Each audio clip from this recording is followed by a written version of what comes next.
Today, the times have changed, especially after 9/11. We find that the Muslims on the receiving end. There is virulent propaganda about Islam on the international media, whether it be the international newspapers, the international magazines, the radio broadcast stations, the television channels.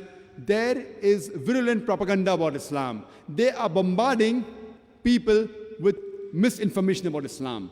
It's the duty of every Muslim that he tries to remove these misconceptions. There are various styles of doing dawah. The most commonly used is that you speak 1,000 good things about Islam to a non-Muslim. Even if you speak 1,000 good points about Islam to a non-Muslim, and even if he agrees with those 1,000 points, yet at the back of his mind he'll think, you are the same Muslim who's a terrorist. You are a fundamentalist. You are the same Muslim who marry more than one woman. You are the Muslims who subjugate the woman by keeping her behind the veil. These few negative points at the back of the mind will prevent the non-Muslim from accepting the beauty of Islam. What I personally prefer, that whenever I meet a non-Muslim, I ask him upfront, what do you feel is wrong with Islam? With your limited knowledge, whether right or wrong, what do you feel is wrong with Islam? And I make him comfortable. You can ask any question on Islam, you can criticize Islam, you can attack Islam. I will try my level best to reply.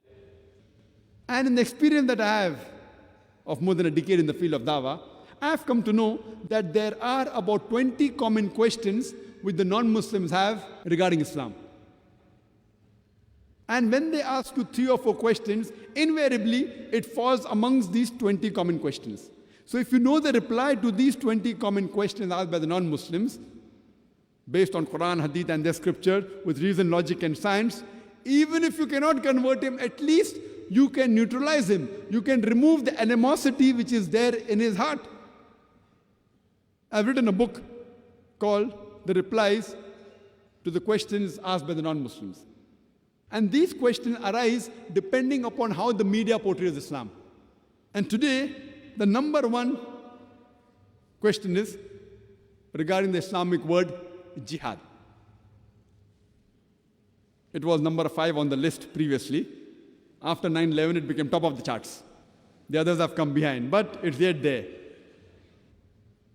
Time will not permit me to reply to all these. Inshallah, in tomorrow's talk, I will deal more with this topic about terrorists, about fundamentalists, about extremists, etc. in detail.